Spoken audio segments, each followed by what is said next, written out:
శ్రీకాళహస్తీశ్వర స్వామివారి అనుబంధ దేవాలయాలలో ఒకటైన శ్రీ కామాక్షి సమేత కోదండరామస్వామి దేవస్థానం తిరుపతి జిల్లా బొక్కిసంపాలెం గ్రామంలో వెలిసి ఉంది. శివ వైష్ణవ సాంప్రదాయాల సమన్వయ క్షేత్రంగా ఈ ఆలయం విశేష ప్రాధాన్యం సంతరించుకుంది. భక్తులకు ఆధ్యాత్మిక తృప్తిని అందించే ఈ క్షేత్రం వెనుక ఒక పురాణ గాథ ఉంది. రావణాసురుణ్ణి సంహరించిన అనంతరం లంక నుండి అయోధ్యకు బయలుదేరిన శ్రీరామచంద్రుడు రావణుడు బ్రాహ్మణుడు కాబట్టి నేను పాపం చేసినట్టా అన్న సందేహంతో ఋషివరులను సంప్రదించారు. అప్పుడు మహర్షులు మీ ఆరాధ్య దైవమైన పరమశివుణ్ణి పూజించి పాప విమోచనం పొందండి అని సూచించారు.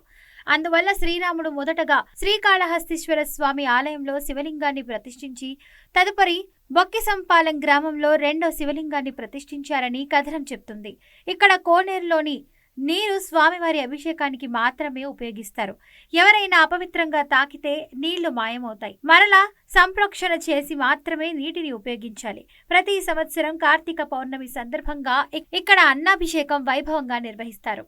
ఈ సందర్భంగా చుట్టుప్రక్కల గ్రామాల భక్తులు పెద్ద సంఖ్యలో విచ్చేస్తారు. ఇక్కడ ఉన్న పెద్ద శివలింగ దర్శనం భక్తులను ఆధ్యాత్మిక ఆనందంతో ముంచెత్తుతోందని, ఇక్కడ కాశీ విశ్వేశ్వర స్వామి, శ్రీకాళహస్తీశ్వర స్వామి శివలింగాలు ప్రతిష్ఠించి ఉండటం ఆనందంగా ఉంది. ఇంత పెద్ద శివలింగం దర్శించడం గొప్ప భాగ్యంగా భావిస్తున్నాం. శివరామ భక్తి సారాన్ని ప్రతిబింబించే బొక్కిసంపాలెం క్షేత్రం కార్తీక మాసంలో భక్తుల రద్దీతో క్షేత్రం సర్వసిద్ధపురిగా మారుతుంది.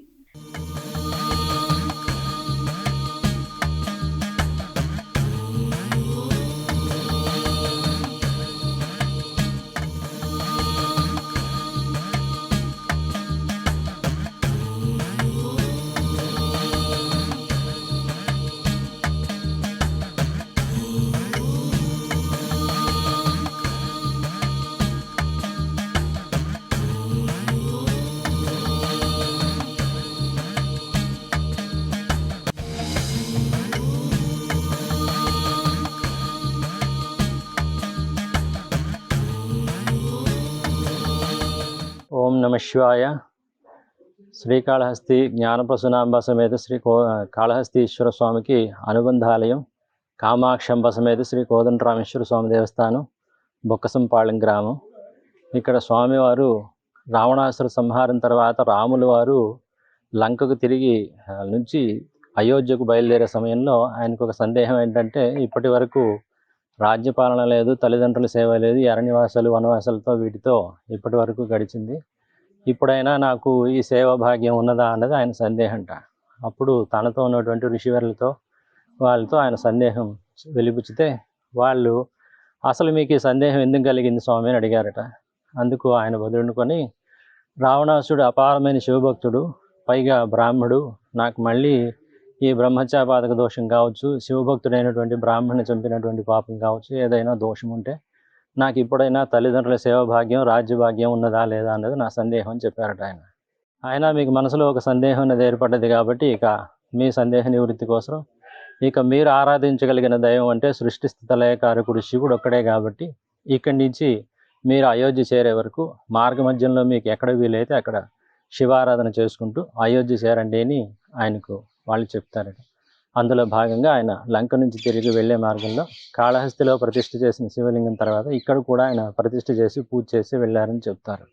అందుకనే ఆ కోదండం పేరు, రాముల వారి పేరు, శివశబ్దం మూడు వచ్చేలాగా ఇక్కడ స్వామివారికి కోదండరామేశ్వరుడు అని పేరు.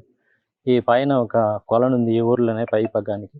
ఆ కొలంలో అప్పుడు వాళ్ళు స్నానాలు అవి చేసి వెళ్ళారని చెప్తారు. ఆ కొలను దాదాపు ఒక 15-20 సంవత్సరాల ముందు వరకు కూడాను అందరూ దాని మీదే నీటి వినియోగానికి కావచ్చు దేనికైనా ఆ కొలం నుంచే తెచ్చుకునేవాళ్ళు. ఆ కొలంలో ఎవరు పడితే వాళ్ళు వెళ్ళడం దిగడం చేయడం చేసేవాళ్ళు కాదట. అట్లా ఒకవేళ దిగినా ఆ నీళ్ళన్నీ పాడైపోయేవి. వాటిని మళ్ళీ శుద్ధి చేసి సంప్రోక్షణ చేసిన తర్వాత ఆ నీళ్ళు యథావిధిగా శుద్ధి అయ్యేవని పూర్వీకులు కానీ నాకు చిన్నతనంలో కానీ ఇలా జరగడం చూసాము. ఆ తర్వాత ఇప్పుడు ఆ కోనేరు కూడా పట్టించుకునే వాళ్ళు లేరు. ప్రస్తుతానికి 2004లో ఈ ఆలయాన్ని కాళహస్తి దేవస్థానం వారికి అనుబంధం చేయడం జరిగింది. వారి అనుబంధం తర్వాత దినదిన అభివృద్ధి జరుగుతోంది. ఇప్పటి నుంచి ఇప్పటి వరకు అభివృద్ధి కార్యక్రమాల్లో భాగంగా చాలా వరకు అయ్యాయి. ఇక చేపట్టాల్సిన పనులు చాలా ఉన్నాయి. మాది పల్లాం గ్రామం, ఏర్పేడు మండలం. ఇక్కడ శివాలయం ఉందని పక్కన వాళ్ళు వినగా ఇక్కడికి వచ్చాము. ఈరోజు కోటిలింగాలని ఇక్కడ ప్రాముఖ్యత బాగుంటుందని ఇక్కడికి వచ్చాము. ఇక్కడ శ్రీకాళహస్తీశ్వర స్వామి, కాశీ విశ్వనాథ స్వామి వంటి చిన్న చిన్న గుడులు కూడా ఇక్కడ ప్రతిష్ఠించి ఉన్నారు. ఇక్కడికి రావడం వల్ల మనసు చాలా ప్రశాంతంగా ఉంది.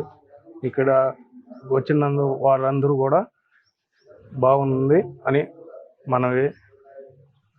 ఇక్కడ లింగాహారం కూడా చాలా పెద్దది.